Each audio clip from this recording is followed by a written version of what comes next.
प्रिय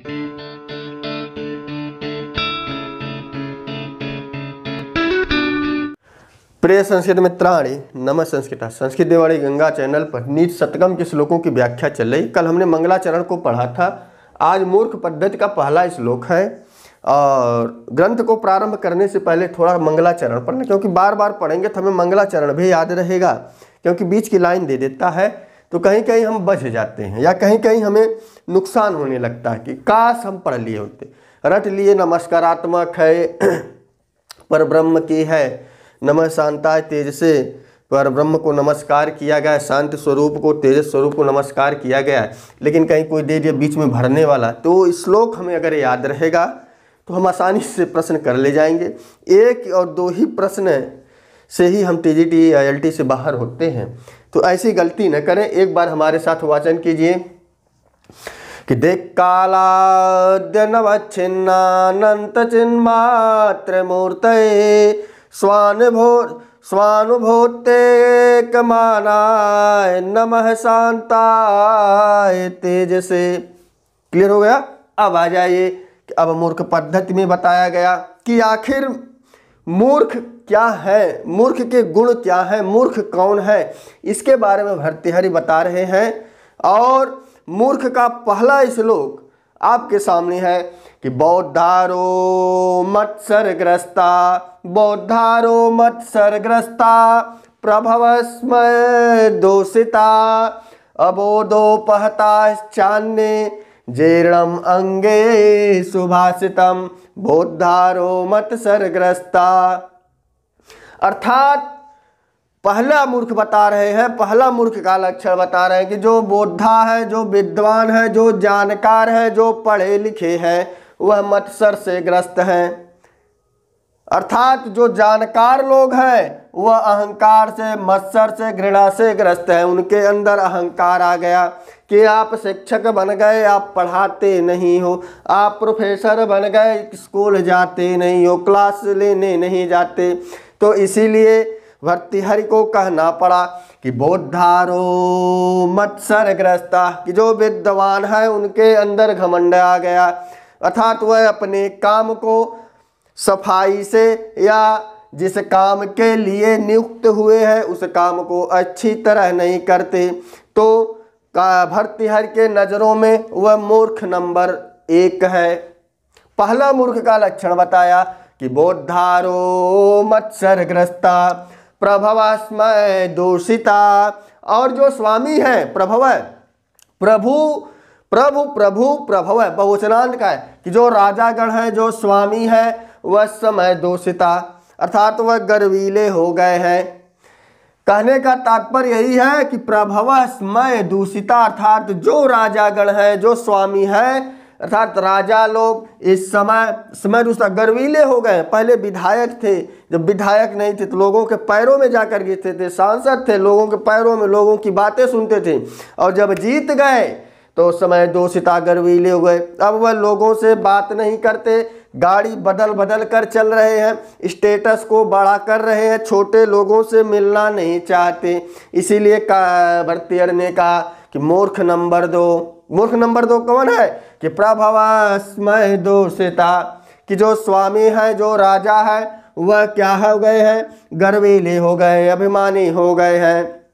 और बताया कि अबोधोपहताश्चान्ये, अर्थात जो अबोध है, अन्य माने कि जो बोद्धार और राजा को छोड़कर, अर्थात बोद्धार और राजा के अलावा अन्य, अन्य माने हम लोग, जो आप लोग हैं, हम लोग हैं, वह अबोध हैं।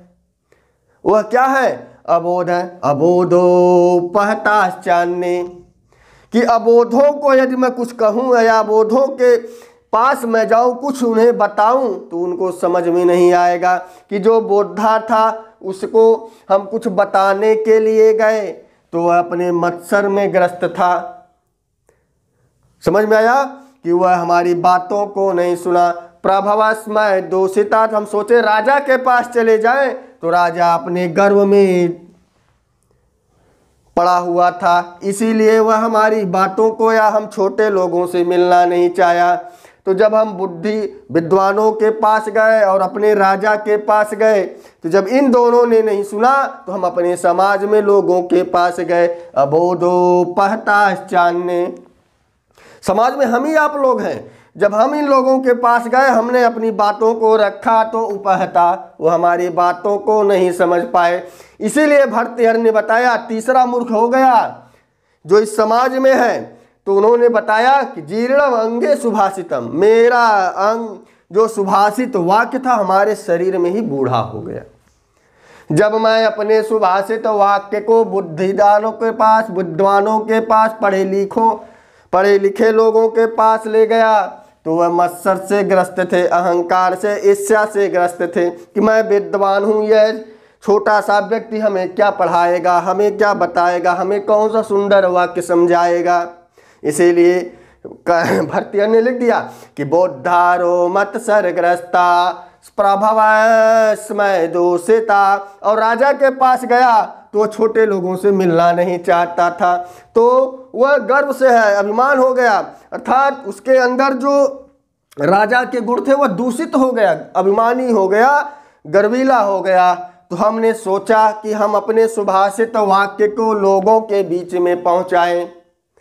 तो उन्होंने कहा कि जब मैं लोगों के अबोधों के बीच में गया, अर्थात जब बुद्धवानों के पास गया तो कोई सुनवाई नहीं हुई, राजा के पास गया वहाँ पर भी कोई सुनवाई नहीं हुई। सोचा हम अपने सुंदर सुंदर वाक्य को लोगों को बताएं। तो उनको जब हमने अपने सुभाषित वाक्य को बताया तो अबोधोपहताश्चान्ये, मैंने इन दोनों के अलावा जो अन्य थे उनके बीच में गया, हम समाज के बीच में गए तो वह सुभाषित वाक्य उन लोगों के समझ में नहीं आ रहे थे।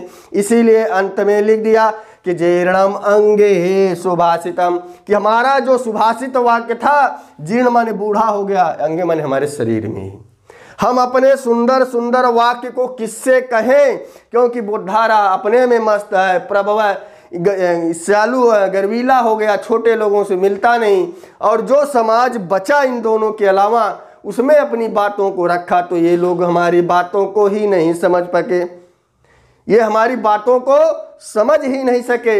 इसीलिए भर्तृहरि ने कहा कि जीर्णम अंगे सुभाषितम, ऐसा लगता है कि हमारा सुभाषित वाक्य, सुंदर वाक्य हमारे शरीर में ही बूढ़ा हो जाएगा। क्लियर हो गया? तो यहाँ पर श्लोक की यह व्याख्या रही। एक बार हमारे साथ वाचन कीजिए। बोद्धारो मत्सरग्रस्ता, बोद्धारो मत्सरग्रस्ता प्रभवस्मय दूषिता, अबोधोपहताश्चान्ये जीर्णम अंगे सुभाषितम। तो यह आज का निशतक का मूर्ख पद्धति का पहला श्लोक रहा। कल फिर एक नए वीडियो के साथ मिलेंगे। अच्छी लगी हो तो लोगों को शेयर कीजिए, चैनल को सब्सक्राइब कीजिए। तो बस आज के लिए इतना ही। नमः संस्कृताय, शुभ संध्या, शुभ रात्रि।